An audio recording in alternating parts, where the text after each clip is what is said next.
Bangladesh cricket বোর্ডের নতুন ad hoc committee হয়েছে। এই কমিটিকে অনেকেই বাবার দোয়া ক্রিকেট কমিটি বা বিসিবি অনেকেই সম্বোধন করেছেন, অনেকেই সমালোচনা করছেন এই কারণে যে এই কমিটিতে আমরা দেখলাম যে বিএনপি সরকারের গুরুত্বপূর্ণ নেতাদের সন্তানেরা এই কমিটিতে জায়গা পেয়েছেন এবং এই কমিটিতে আরো বিএনপির যারা শরিক তাদের অনেকেরই সহধর্মীরা জায়গা পেয়েছেন। তো এটা নিয়ে আমার খুব একটা আপত্তি নেই। আমার আপত্তিটা আরেক জায়গায়। আপত্তিটা সেই জায়গায় যে বিগত সময়ে, বিশেষ করে অন্তর্বর্তীকালীন সরকারের সময়ে আমরা দেখেছি তৎকালীন ক্রীড়া উপদেষ্টা আসিফ মাহমুদ সজীব ভুইয়া তার প্রভাব খাটিয়ে সে প্রত্যেকটি জেলা ক্রীড়া কমিটিতে তার লোকজনকে সেট আপ দিয়েছিল, প্রত্যেকটা জায়গায় তার লোকজনকে বসিয়েছিল এবং বিসিবিকে তার পৈতৃক সম্পত্তি বানিয়ে সে এটাকে এককভাবে তার একটা নিয়ন্ত্রণে রেখেছিল। এখন আজকে আমরা বিএনপির এই অ্যাডহক কমিটি নিয়ে সমালোচনা করছি, একই সাথে ওই সমালোচনাটাও নিয়ে আসতে হবে যে তারা কিন্তু এর সূচনাটা করেছে।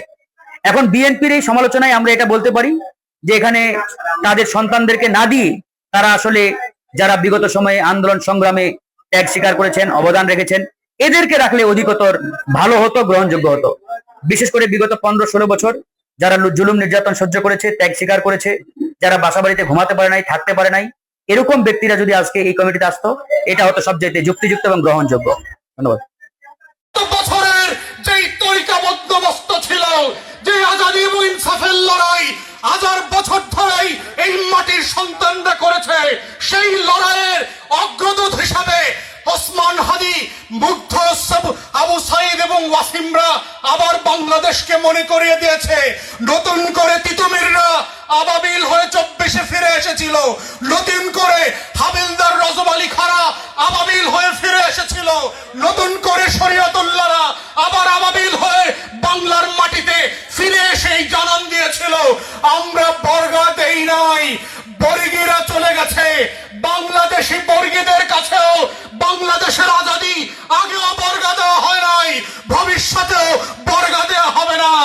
আপনি যে নামে আমার আজাদীর প্রশ্নকে বিপর্যস্ত করতে আসেন, সেটা দিল্লির নামে আসেন, আওয়ামী লীগের নামে আসেন, অথবা নতুন কোন সরকারি দলের নামে আসেন, বাংলাদেশ তার 1000 বছরের লড়াইয়ের ইতিহাসকে সামনে রেখে একইভাবে সেটার উত্তর দেবে এবং ইনসাফের বাংলাদেশের যে লড়াই, সেই লড়াইটা বারবার চালু করে দিয়ে যাবে। কোনো গতান্তর হবে না।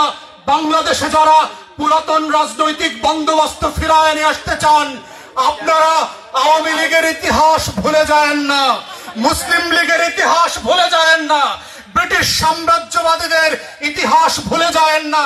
শুধু এই নির্বাচন দিয়েই আপনাদের রাজনৈতিক বন্দোবস্ত কিভাবে চ্যালেঞ্জের মুখে পড়েছে সেইটা দেখেন। বাংলাদেশের ইতিহাসে গত 5 দশকে ইলেকটোরাল ডেমোগ্রাফি যেই মার্কাগুলোর সাথে পরিচিত ছিল, সেখান থেকে তারা গ্র্যাজুয়ালি মুখ ফিরায় নিচ্ছে। বাংলাদেশে একটা ইনক্লুসিভ নির্বাচন হয়েছে, সেটা নৌকা ছাড়া হয়েছে। যারা বাংলাদেশের 2/3 পিরিয়ড বৈধভাবে অবৈধভাবে দেশের ক্ষমতায় ছিল, বাংলাদেশে 9 বছর ক্ষমতা ছিল, সেই জাতীয় পার্টির মার্কা আজকে জামানত বাজেয়াপ্ত হয়ে গ্রামগঞ্জ থেকে উধাও হয়ে গেছে। আজকে বিএনপিকে পর্যন্ত মাইনরিটি এবং আওয়ামী লীগের সাথে আঘাত করে ভোট বাক্স ভর্তি করতে হয়েছে। অতএব যারা বাংলাদেশে শহীদ জিয়ার রাজনীতি করেন, আমরাও শহীদ জিয়ার রাজনীতি করি।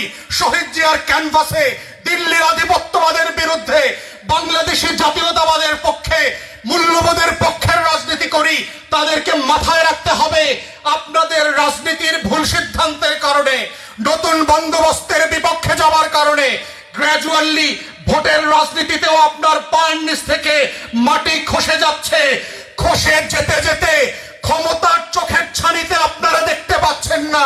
একদিন উঠে দেখবেন বিমান আপনার অফিসের সামনে দাঁড়িয়ে আছে আপনাকে নিয়ে যাওয়ার জন্য।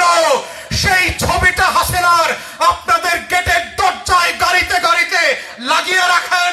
তা না হলে মনে রাখবেন, বাংলাদেশ কোন জাতীয় নেতার অপেক্ষায় ছিল না। 71 সালে শেখ মুজিব ছাড়াই বাংলাদেশ স্বাধীন হয়েছে। 24-এ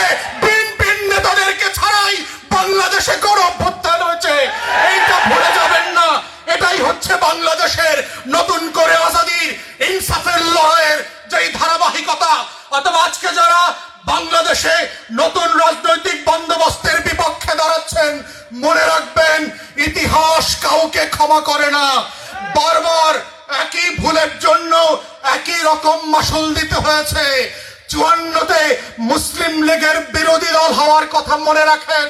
70-এর নির্বাচনে মুসলিম লীগ এই জমিনে যারা পাকিস্তান রাষ্ট্র করেছে, যাদের নেতৃত্বে ঢাকা বিশ্ববিদ্যালয় হয়েছে, যাদের নেতৃত্বে লাহোর প্রস্তাবের ভিত্তিতে বাংলাদেশ এবং পাকিস্তান সহ নতুন মুসলমানদের জমিন প্রযুক্তি হয়েছিল, সেই মুসলিম লীগ 70-এর নির্বাচনে নাই হয়ে গেছে।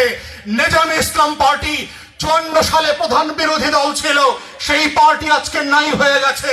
জাতীয় পার্টি নাই হয়ে গেছে।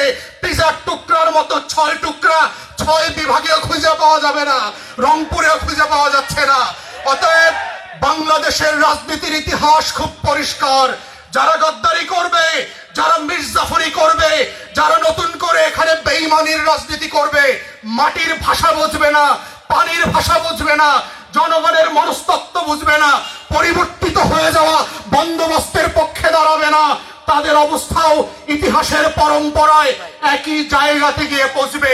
তাই আজকে 2026 সালে it's a wake up call not only for the ruling party but for the nation as well, যে আপনারা আগামী দিনে যেই বাংলাদেশটাকে আমরা দেখতে চাই, সেই বাংলাদেশ গড়তে আপনারা আসলে কি ভূমিকা রাখছেন? সেই বাংলাদেশের জন্য লড়াইয়ের আপনি কোন পক্ষে আছেন? আপনি কি আজাদির পক্ষে আছেন না গোলামীর পক্ষে আছেন? আপনি কি আপোষ করছেন না রাজপথে বাংলাদেশিদের পক্ষে দাঁড়ানোর সিদ্ধান্ত নিচ্ছেন? আপনি কি সংগ্রাম বেছে নিয়েছেন নাকি দাসত্বকে বেছে নিয়ে আপনার আজাদি বিক্রি করে দিয়ে বাংলাদেশে আসছেন? এইটা জনগণকে প্রশ্ন উত্তর দিতে হবে।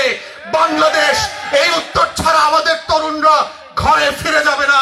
এটাই হচ্ছে আজাদির নতুন স্বাধীনতা পাওয়া এক বাংলাদেশ।